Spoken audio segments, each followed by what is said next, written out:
The purpose of the Holy Spirit is merely to remind you of what you want. He is not attempting to force an alien will upon you.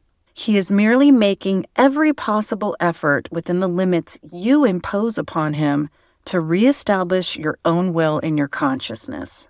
This is Alison Anton. You're listening to the Forgiveness podcast for A Course in Miracles, your place to explore ACIM topics in healing, meditation, and your special function in forgiveness.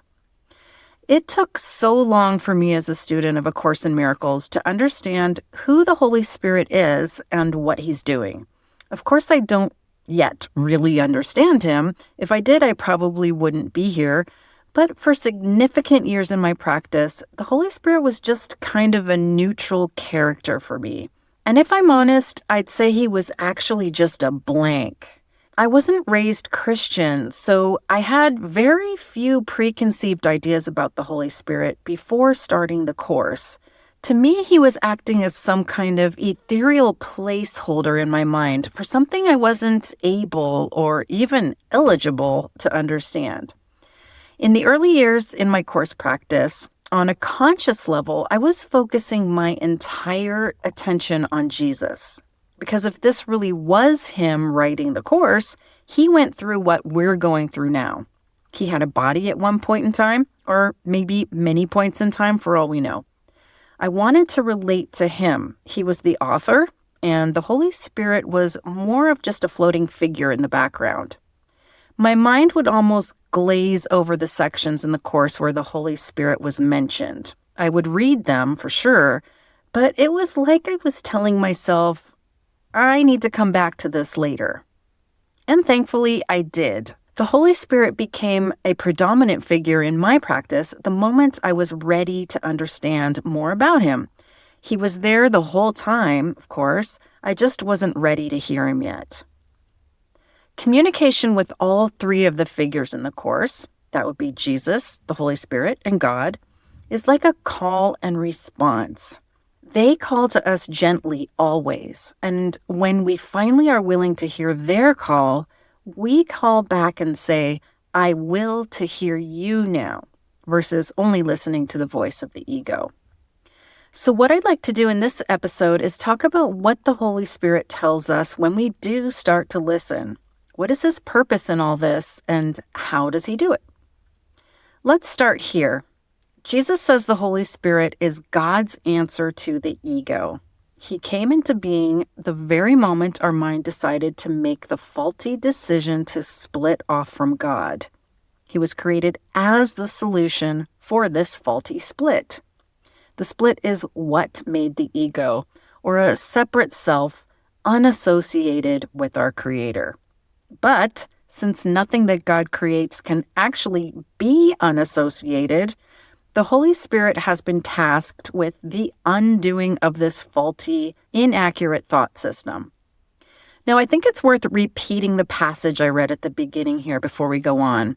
I want to repeat it because it almost seems as if I'm saying that God created the Holy Spirit to make us come home, as if home is somewhere we don't want to go back to. While it's true the ego doesn't want to go anywhere other than the realm it made, in which the 3D world is part of, our right mind is not in agreement with the split. It's already made the call for home, and God has already answered that call. The Holy Spirit is the answer and the solution. So let's reread the passage again, and then we can take it from there. The purpose of the Holy Spirit is merely to remind you of what you want. He is not attempting to force an alien will upon you. He is merely making every possible effort within the limits you impose upon him to reestablish your own will in your consciousness. So this will is our desire. It's our decision to be home in oneness. Our decision to be home is unconscious to us at first. But gradually, as the Holy Spirit works with us to help make our decision a reality, the decision becomes more and more conscious. It starts activating in our lives. We see we are part of this decision and that we make a decision for spirit or ego in every moment. We see this reflecting in our relationships, our experiences, and our interactions with everything. The Holy Spirit won't force His will on us to change our minds. His will is not an alien will, as Jesus says, because His will is ours.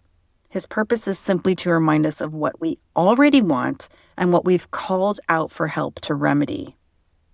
So remember, they call, we respond. We call, they respond. Fortunately, the call to return is stronger than the call to depart. So what does it look like for the thought system of the Holy Spirit to help remind us that the mind of God, rather than the ego, is actually what we want? How would the Holy Spirit work with a split mind such as ours that is inherently confused and always fearful? One way to answer that is by asking what we'd do here if we moved to a foreign country and needed to learn the language and customs. The first thing we'd do is find a teacher that can interpret for us. This teacher would need to be bilingual, or it would be impossible for her to explain things to us in our language about the other culture we're trying to learn about. When we learn a new language, we're really learning an entire new thought system because concepts and symbols have different meanings from one culture to another. And in fact, it's said that when we learn a language non-native to our own, we actually start to see the world in a totally different way. When we immerse ourselves into a new culture, it inevitably leads to that aha moment that the world is not actually what we thought it was. So if not immersed gently, this can lead to the proverbial culture shock. The solution is a guide that speaks our language, as well as the one we're trying to learn, and understands the culture and lifestyle differences between the other culture and ours. The guide would already know what the most common differences are and how to help us ease into the new culture peacefully. Likewise, our new teacher, the Holy Spirit, is the guide that reinterprets for us what we have trained ourselves to think of as reality. He does this gently over time, using the language and the symbology of the ego, which is the language we know because we made it.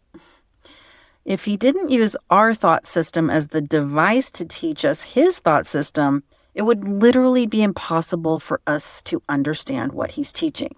We would be terrified, frankly. This would be the real culture shock, because God's thought system and the egos are diametrically opposed in every way possible.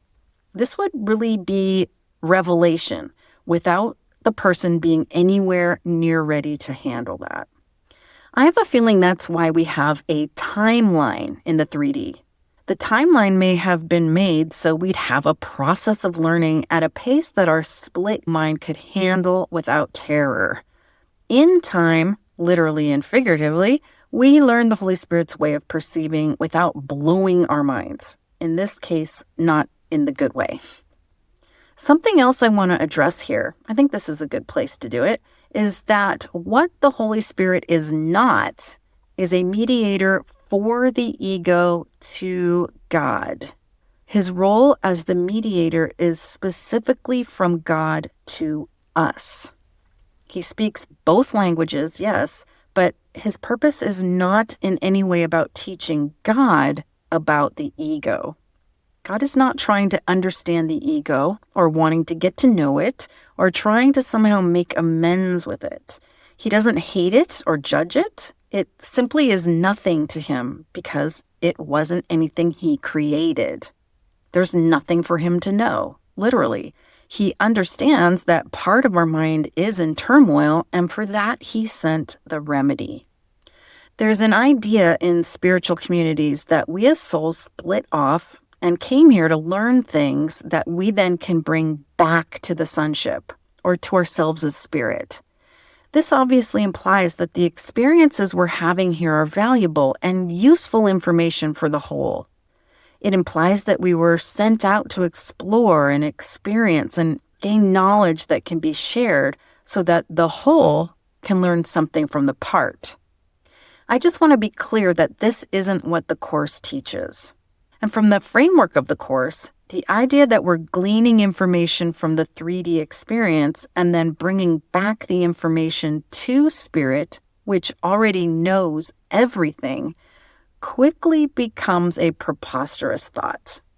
The purpose of calling us back home from God through the Holy Spirit to our split mind is strictly to bring the real us home. Not because spirit is in need of any information we gleaned from being an ego. It's because we are in need of our spirit and nothing else. Our split mind is the only part of us that needs to learn. That's the only part of us that needs a teacher. The Holy Spirit is our teacher, but only for while we need to learn. Once we've learned how to come home and decide to do it, there's no need to learn anything else. Our home is knowledge.